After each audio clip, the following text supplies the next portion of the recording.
guys, jumpa lagi bersama Cantik Cerita Andika dan Atik. Oke guys, kali ini saya lagi main di kebun anggur punya senior, yaitu Josh Crab Nursery, punya Om Suta. Oke, kita tanya-tanya nanti sama Om Suta, sebagus ini apa rahasianya dan apa trik-triknya. Oke guys. Ya, Assalamualaikum Mas. Waalaikumsalam warahmatullahi Ini Om wabarakatuh. Suta. Ya, saya mau nanya Om, ini anggur jenis apa Om? Untuk di tempat ini, kebetulan kebun saya dari beberapa lokasi berbeda. Untuk di tempat ini kita kembangkan varian Jupiter dan Harold. Mayoritas Jupiter Haroldnya hanya ada beberapa pohon saja, dan kita buahkan secara terus-menerus di tempat ini ya. Oke, bagus. Jadi karena tempat ini tempat untuk kami dan teman-teman komunitas nongkrong di tempat ini, sehingga kurang menarik kalau tidak ada buahnya, sehingga kita Betul sekali, Om. buahkan secara terus-menerus, sekaligus bisa menjadi contoh buat kawan-kawan bahwa anggur itu bisa berbuah terus-menerus tanpa putus asal nutrisinya tercukupi dan perawatannya bagus, pohon juga dalam keadaan sehat gitu ya. Mantap sekali. Oh ya Om, Jupiter setahu saya kan ada dua ya Om ya, Ukraina sama USA. Ini yang jenis apa ya Om? Jupiter ini Om? Kelihatannya ini yang Ukraina. Jadi gini, saya jelasin dulu ya. Iya, iya. Jupiter Ukraina itu asli gini, Jupiter yang dari Ukraina asalnya juga dari Arkansas University atau Amerika, atau yang lebih kita kenal Jupiter Citrus atau Jupiter USA. Jadi Jupiter cuma ada satu, Jupiter Origin USA. Jadi tidak ada Jupiter itu dua. Dulu pernah Ukraina memperkenalkan varian anggur Jupiter, namanya Jupiter Ukraina, itu introduksi rea. Sejatinya Jupiter cuma satu. Iya, jadi Jupiter itu cuma satu, yaitu Jupiter Origin USA. Cuma satu guys, ternyata Jupiter nggak ada yang dua. Nggak ada dua, cuma satu ya. Jadi Satu. Jupiter yang di Ukraina, yang diambil dari Ukraina dan beredar di Indonesia juga berasal dari Amerika. Jadi artinya biar nanti jelas pemahamannya bahwa Jupiter itu cuma ada satu, yaitu Jupiter Origin USA atau Jupiter Seedless. Nah, Gitu ya, Mas. ini setahu saya kan dari bentuk buahnya Ya. Om, itu ada yang lonjong, ada yang bulat. Katanya yang lonjong itu yang USA, yang bulat yang Gini, Ukraina. di sini satu pohon ada yang buahnya lonjong, ada yang buahnya bulat. Jadi yang membuat buah lonjong ada beberapa hal yang mempengaruhi. Yang pertama adalah penggunaan hormon gibberellin acid atau GA3. Yang kedua penggunaan rostock. Rostock pengaruh juga Om? Iya, kalau kita menggunakan rostock CN, pengalaman di saya ini kecenderungannya buahnya berbentuk cenderung lonjong. Oh begitu. Tercukupi nutrisinya, tanaman dalam kondisi sangat subur juga berbentuk lonjong. Di tempat ini satu varian anggur Jupiter, jenengan nanti bisa lihat, karena ini Jupiter di tempat ini di berbagai rostock, ada juga yang on road, dan ada yang sudah matang, ada yang belum matang, ada yang buahnya lonjong dan bulat. Jadi sejatinya cuma satu. Jadi bentuk buahnya lonjong, jenengan bisa lihat nanti yang di sebelah sana, bentuk buahnya lonjong juga, itu dari jenis yang sama. Kita dulu kembangkan dari induk yang sama. Oh Gitu. begitu ya Om. Iya. Oke guys, seperti Jadi itu. Jupiter itu cuma ada satu saja. Jupiter Seedless, titik. Itu ya. Jupiter Citrus ya. Betul. Origin Amerika. Jadi Jupiter cuma ada satu. Ini udah berapa tahun Om pohon ini Om? Pohon ini di tempat ini lebih dari, sebenarnya ini ada beragam ya Mas, karena kita gini, ada yang sudah ada 7 tahun, ada yang 5 tahun ke atas, bahkan ada yang lebih lama lagi. Juga ya. Tetapi karena ada teman yang berminat, kita dongkel. Jadi pohon yang sebenarnya pertama kita tanam di sini sudah laku, Mas. Oh, Jadi gitu. didongkel udah gede, didongkel dibeli oleh kawan. Jadi ini kita meremajakan lagi. Tapi ini masih banyak yang tertinggal pohon-pohon yang lama, termasuk yang di sebelah sana itu. Iya. Mungkin Oh, iya, itu usianya betul sudah di atas tahun berapa gitu? 2025. Ya, hampir 8 tahun lebih lah, Mas. Oh.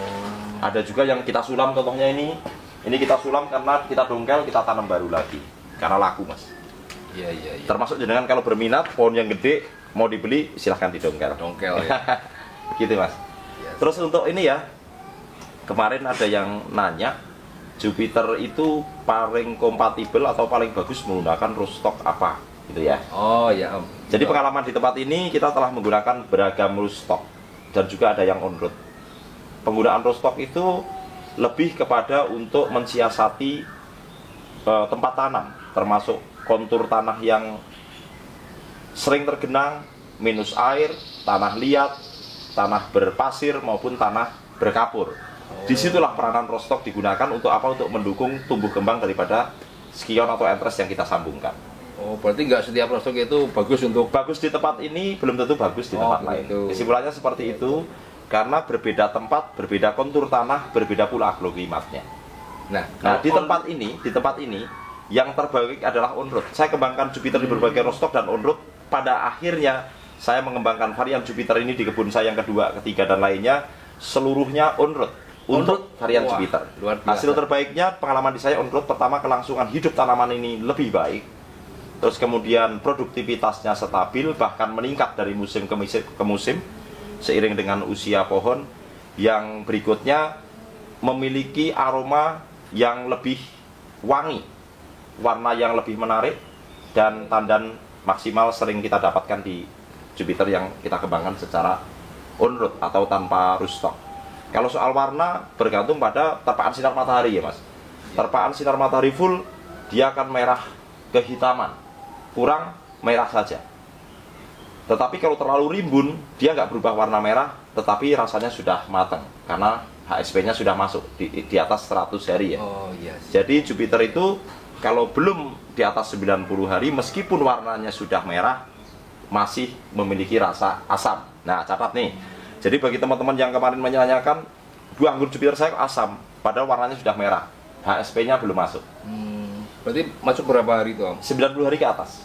90 hari ke atas. Itu sudah mulai manis dan wangi rasanya. Ya kita standarkan aja 100 HSP udah siap panen Pak? Iya. Ya, paling Iya, gitu ya. sudah panen. Dan di iya. sini karena ini agak belum kita bersihkan atap UV-nya, tapi alhamdulillah cahaya cukup juga warnanya menarik, merah ya. Ini yang jadi penasaran saya ini untuk membuahkan ini Ya, bagaimana Om? ini kan pembuahan terus-menerus. Nah, ini juga nih. Terus menerus ya. Pembuahan terus-menerus, perawatannya bagaimana? Pemupukannya bagaimana? Kan gitu ya. Jadi perawatan itu meliputi pengaplikasian fungisida dan insektisida untuk mencegah serangan jamur dan hama. Kita tetap melakukan penyemperawatan rutin pada saat buah anggur belum ada yang matang seperti ini. Nanti besok ini matang kita turunkan, baru kita spray fungi dan insek kembali. Nah, pada saat selesai pemangkasan, ini kan nanti akan kita pangkas lagi untuk cabang-cabang yang sudah gede seperti ini. Kita pangkas lagi, kita menunggu bunga selesai penyerbukan atau selesai polinasi, mekar bunga, beriset, baru kita semprot lagi. Sebelumnya bagaimana sebelum ada bunga yang belum mekar itu? Kita tidak semprot. Oh, begitu Om. Ya, kita mengendori penyemprotan pada saat bunga belum mekar dan pada saat buah yang matang belum kita panen. Lalu bagaimana untuk menjaga kesehatan pohon dan terhindar dari jamur?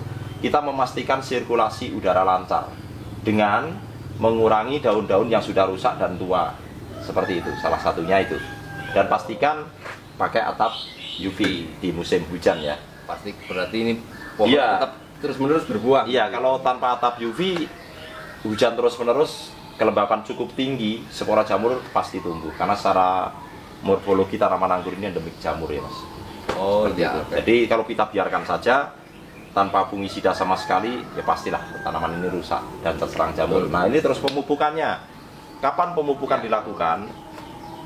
Pada saat mau dipangkas lagi, ini kan kita biarkan dulu. Kita pemangkasan walaupun berbuah terus-menerus, kita pemangkasan serentak. Serentak artinya kita memilih cabang yang sudah ideal untuk kita pangkas di hari yang sama. Nah supaya kita memudahkan dalam penyemprotannya. Nah terus pemupukannya kita pakai organik dulu. Nanti kalau sudah seluruh yang kita pangkas keluar bunga dan sudah selesai beriset, kalau mau ditambahkan pupuk kimia silahkan.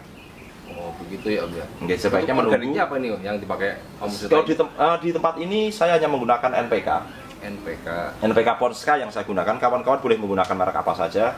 Yang terpenting memiliki kandungan yang seimbang. Karena ini kita buahkan terus-menerus. Jadi tanaman membutuhkan unsur hara makro primer yang cukup tinggi. Karena untuk mendukung tumbuh kembangnya. Jadi meskipun sedang berbuah, tanaman tetap dalam kondisi prima. Nah, dalam rutin NPK kita berikan hanya 1 bulan sekali. Kemudian seminggu sekali tetap kita pupuk dengan menggunakan urin kelinci di tempat ini. Di kebun lokasi 2 kita hanya menggunakan full air lindi dan PSB yang kita make menjadi 1 rutin seminggu sekali di seluruh fase, baik vegetatif maupun generatif. Gitu. Vegetatif generatif sama itu ya, tak berubah pupuknya. Yang membedakan hanya ketika mau masuk ke fase generatif dosisnya. Kalau normalnya kita 1:15 untuk aplikasi rutin setiap minggunya, ketika kita akan masuk ke fase generatif 1:10.